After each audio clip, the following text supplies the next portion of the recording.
I'm not enjoying this at all. It's good. Oh, hello. I don't remember inviting you in because I didn't. I'm playing Switch and Shoot on the Switch, and as the only natural progression after spotting an intruder on my property, I'd like to talk to you about it. Switch and Shoot is a game heavily inspired by arcade classic shoot-em-ups. No, I'm not saying shmups, except for that time I said I'm not saying shmups, and this time now.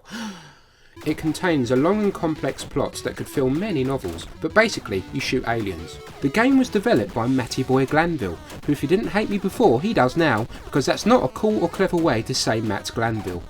I met Matt at Play Expo Manchester where he was showcasing his game in a snazzy little cabinet with a big red button. I would say you'd be forgiven for thinking Switch and Shoot was titled as such because it's on the Nintendo Switch, but I won't forgive you because it's not, and you're an idiot.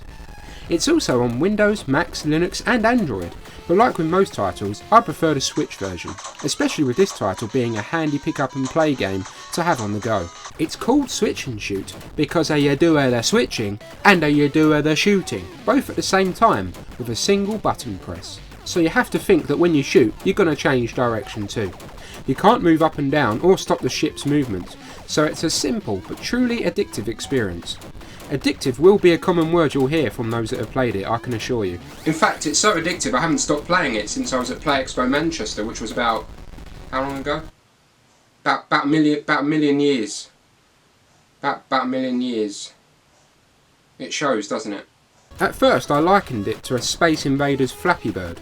Then I realised you could actually go through one side of the screen and out the other. You don't have to balance the ship on the screen. Unless you collect the 5th power up in a row, then it all starts kicking off, mate. But nothing like when you get another to send you off the charts and go into hyperdrive, bringing you to the next sector of the game, which also includes boss fights. Pickups fly down the screen like the shield and the aforementioned power-ups that give you shots more spread.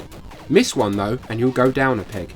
It's got wonderfully designed arcade graphics down the side just to give it that extra arcade feel. You can change the colour of your ship and the background and the enemies and the pickups, lots of additional options which shows even though the game is simple, effort really has gone into this to make it as fun as can be. Sometimes with smaller games they feel like a play for 5 minutes and never play again experience, but the attention and care for the little details of this game demonstrates the time and passion a developer has put in and further adds to the enjoyment, ensuring you keep coming back.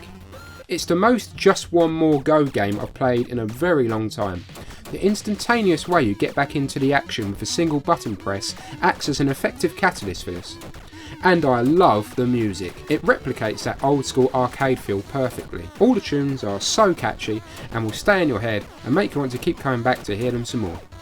You can even play in portrait or tarte mode, or simply tart mode when I'm playing it. This is not how you're supposed to play, Sorax spacers. There are only a couple of very minor gripes I have, like the inability to enter your name for the high scores. Instead you get silly generated names like Ple, Skeech and Fork. I named my 8th son Fork because he was a frying pan with a fork on his head. He later changed his name and called me evil. It would have been good to have an online scoreboard for the Switch version as well, but I'm nitpicking. Overall, I need to go now because I want to play it again. It's simple but fun, addictive and a warming modern tribute to the arcade space shooters we all know and love. I've been Sorax, watch this space. Many thanks for watching guys. I know it's a bit different to what I've done in the past, so I hope you all enjoyed it. Thanks to Matt Glanville himself for making the game in question. All of his links will be in the description below, so check them out because he's even got new games on the way, so be sure to have a look at those. If you're a developer and you've got a game that you'd like to see me review, send them in to me. My social links are below, so check them out and we can have a chat. I also want to give a huge shout out to a very kind patron of the channel, Mean Machine Dean. I don't really push my Patreons and things like that much because I don't expect to receive any money doing this sort of thing, making these sort of videos. So he's very kindly been a donator to the channel for a little while. So thank you very much, Dean. I'm going to leave a link to his YouTube channel, which is a very good channel, which you should check out if you haven't already, below. So be sure to give that a look. And yeah, many thanks for watching again, guys. I'll see you again soon. Cheers.